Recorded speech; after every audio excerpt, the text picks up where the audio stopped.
You are saying these people are coming to take jobs. Which jobs are you talking about? Because there are no jobs that South Africans are accepting which are a reflection of slavery.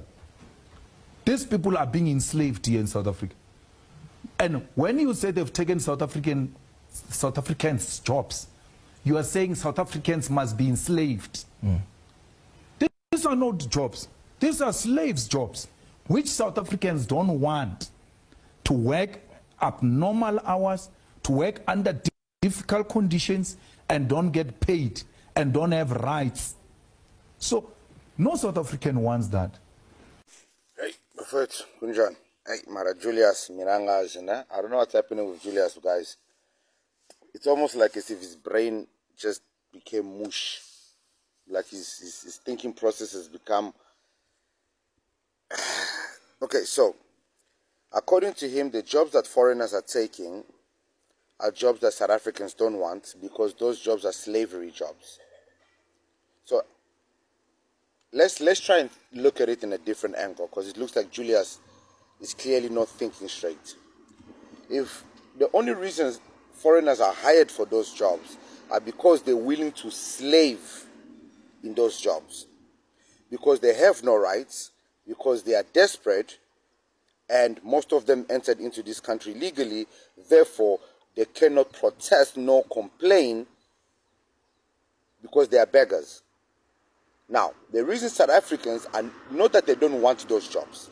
The reason they don't take those jobs is because those jobs break first of all, the basic rule of employment, which is basic salary. They don't pay you the minimum wage in the country, first of all. One. Secondly, the working conditions, like Julius said, they are extremely terrible. So for a South African who knows that they were born in this country, they've got laws that protect them from not being slaves. So they choose to live by the law of their country. Julius Malema is now calling them what? Stupid? Reckless? Naive? What is he calling them? So Julius Malema is basically saying that those jobs that foreigners are taking, South Africans don't want them because in those jobs people are treated like slaves. So Julius Malema is promoting slavery now. So he's saying it's okay to hire illegal foreigners because they are being treated like slaves anyways. So forget about those jobs. Leave it to them. Is that what is he saying? Like, how is it making sense? Okay. So, I came across this video, and this is a South African. So, this is what happens when South Africans accept these jobs, you see. And the reason why companies don't want to hire South Africans is because South Africans have rights, and they have the right to complain, they have the right to strike, they have the right to have their voice being heard. And Julius Malema basically indirectly saying that it's okay to hire foreigners and pay them less because then you don't have to deal with what is about to be dealt with in this video. Watch this next video. A working environment, I think it's not healthy for anyone to work under. I used to cook rotten food for customers. Nama raithatwa ka vinegar, or the following day, if I cook it today, the following day go to haki yapia again, you recook. Number one. Number two, you get fined for wapia or maybe nama abaireka. You get fined for that. Bao finally the sales. I've been fined for the sales in couple of times. Bam finally hor the sales sit down. I can't force people hore batla batoreka di jotelongore. It's rotten. Number two. Number three.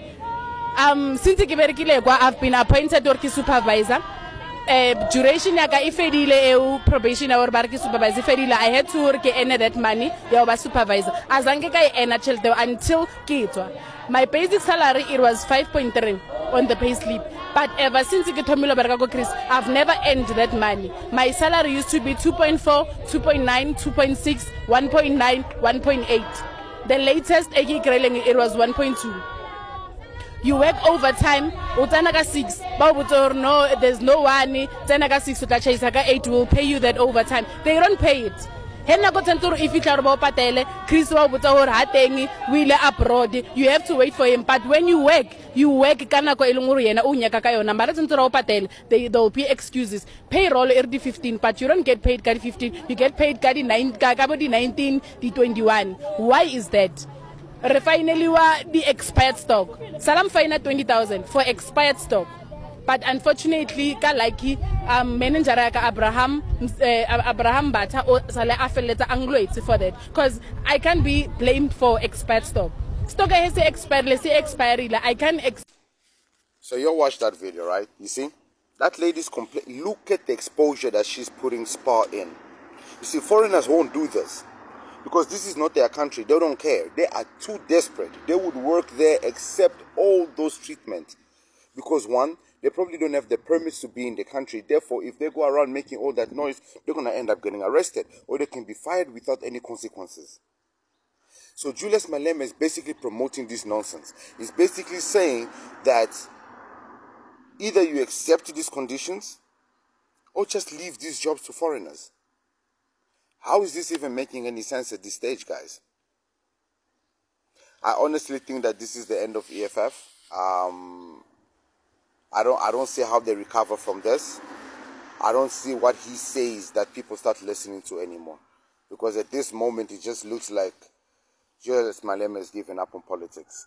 There is no way he is planning on winning any form of election or any form of state or whatever it is that you want to call it with this type of talk.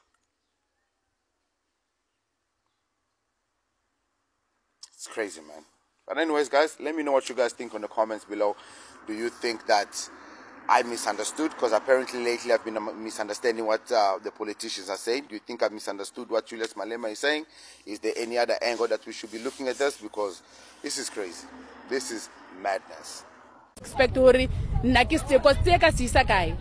wa overstock, number one. Number two, you sell things telung hori aditamai. You can't sell line elong raitamai. When we tell you as real staff or line esoliso haitamai, when are you expect to bring it kama shopong? Who will buy it? You can't expect people hori barake dilo telung hori adi like abadi kwayela. You can't expect that. The unfair dismissal each and every time moto ukono tsena kama shopong. And SPAR, I said this publicly many times, they've never challenged me. SPAR sells expired food. But because it's white-owned, no one speaks about that. It's like, no, expired food is associated with these ones and all of that. South Africa has got a right to protect its own economy, including small businesses and all of that. We must not avail our own properties to these people and then complain after that these people have come to open spaza shops because... It's my last word, guys. I think Julius Malema has lost the plot. He's contradicting himself.